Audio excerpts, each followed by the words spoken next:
Breaking news now at noon in Brevard County, where homes are being evacuated because of a gas leak. Search efforts going on right now in Bushnell for a man missing since June. This is the scene right now, very active. We have the latest for you. And people in Hawaii getting ready for Hurricane Lane. We'll have a look at the preparations ahead in the minutes on the afternoon edition.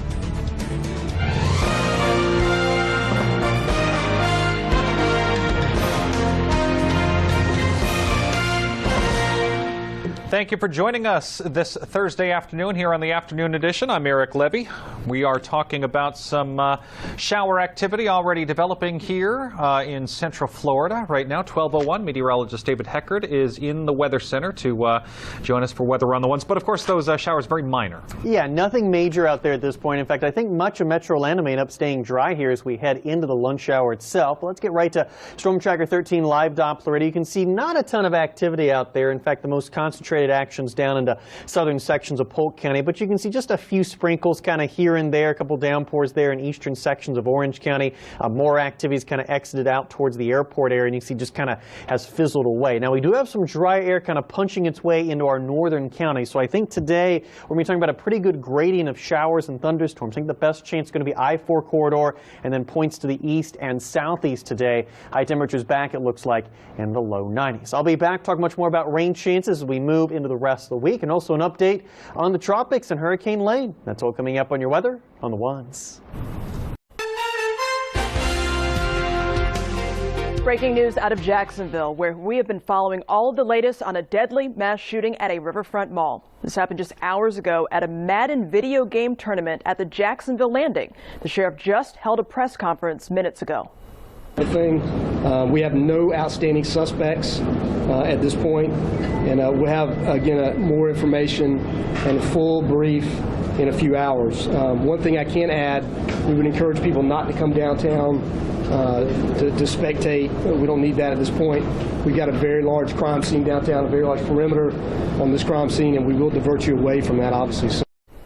The sheriff's office adding they do know about video out there, asking anyone with it to come forward. Spectrum News 13 reporter Matt Fernandez joins us now live near the Jacksonville Landing area where that shooting took place. Matt. We are in Jacksonville. One suspect is dead. There are several fatalities, and there are several people that were sent to the hospital. And I'm going to step aside. We're in the Jacksonville Landing area. They have blocked it off as they are not releasing a whole lot of information right now at this time about the victims, but they have blocked off this area after a shooting at a gaming tournament that happened just before 2. There was a sanctioned Madden Championship Series going on here. It was a competition, and there was a shooting that went on just before 2 o'clock. And we're going to bring you the latest from Jacksonville, but they have it blocked off with a lot of law enforcement in this area. We will now send it over to Trevor Pettifor, who is in Lakeland. He has reaction from Senator Bill Nelson. Reporting live in Jacksonville, Matt Fernandez, Spectrum News. Well, I'm having a hard time hearing you, but we were just talking with Senator Bill Nelson earlier today. He is shocked and disturbed, just as many are, by this tragedy. He was here in Lakeland today actually meeting with a group of Hispanic business people, but he took time out to talk to us about the tragedy in Jacksonville, and here's what he had to say. Take a listen. John was someone that took public service and thought that a public office is a public trust. He put the nation above himself.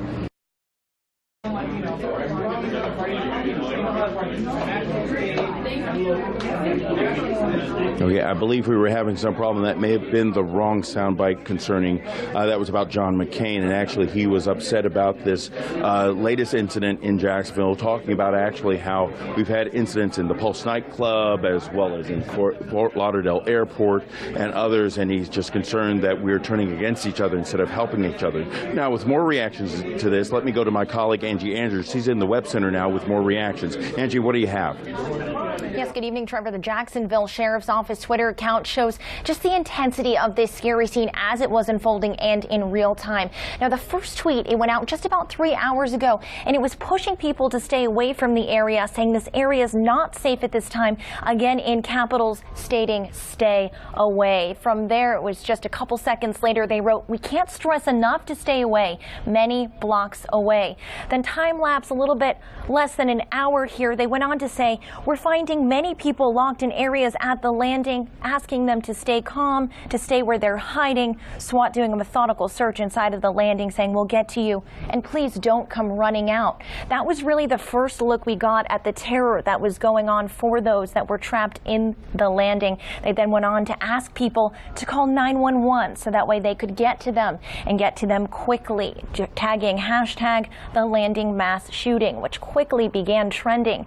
Now, we also heard from Governor Rick Scott very quickly after the shooting happened, saying that the state is also offering resources, that he's offering any of the state's resources that may be needed in this situation in order to help the Jacksonville Sheriff's Office and these first responders out here.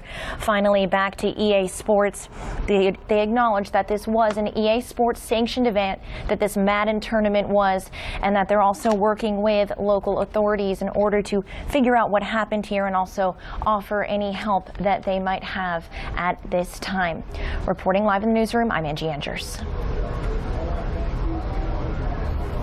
A lot of information to take in. It's coming out of Jacksonville, the latest on the deadly mass shooting. The sheriff saying the scene is secure, confirming multiple people dead, others in the hospital, not getting information on numbers. But the scene there is secure, and the sheriff said there would be a full brief in a few hours. When that happens, we'll bring you the latest information.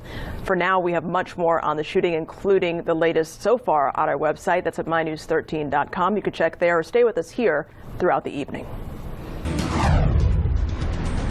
A pastor is killed in a wrong-way crash. We're speaking with those from his church community that knew Orlando Rivera best. A car crashing into this business. A piece of the vehicle still at the scene. You can see some of the damage it caused inside. Now, the cleanup process is still going on, but coming up next, you'll hear from someone who said they had to face off with thieves at this plaza in the past. And a brand new victory for medical marijuana users, why it may soon be up in smoke or maybe not, and why the attorney behind the effort is turning his attention to the governor.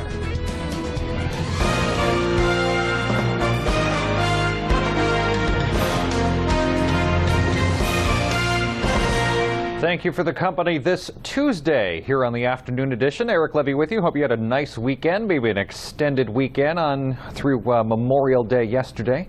It was a little rainy yesterday, but all in all, not a bad weekend. Starting out dry this Tuesday. Let's check weather on the ones. Meteorologist Maureen McCann. Now at noon, an FIU student is among those dead after a pedestrian bridge collapsed at the Miami campus. Officials warn there could be more victims, too. A missing Orlando girl found in Las Vegas. We'll tell you how investigators say she ended up there. And the highly anticipated Winter Park Art Festival is here. You can see people already there. We'll tell you what you can expect to see this year. Spectrum News 13's Afternoon Edition begins now.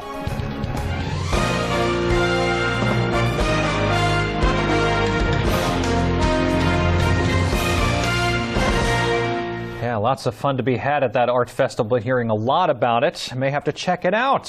Thanks for joining us here on Spectrum News 13, the Afternoon Edition now at noon. Eric Levy with you. Hey, I think the weather's going to be pretty nice, too. Meteorologist David Heckard's in the Weather Center right now can confirm that. He's also confirming a nice afternoon. It is looking very good out there, Eric. A little bit on the cool side earlier this morning, but temperatures have already rebounded very nicely. Lively right now on our HomeValue.com weather cam over the downtown Sanford. Beautiful afternoon shaping up there. A few wispy high cirrus clouds. That's about it across the area, and temperatures quickly warming. We're already back into the mid and upper 60s across almost the entire area. 66 right now in Orlando, 68 in Melbourne, and 68 out in Leesburg. So for today, significantly warmer than it was even yesterday. A lot of sunshine out there. Temperatures back into the low to mid 70s. We're going to talk about even more warmth, it looks like, as we head into the weekend. On an update on that and what to expect as we move into next week. That's all coming up on your weather on the ones.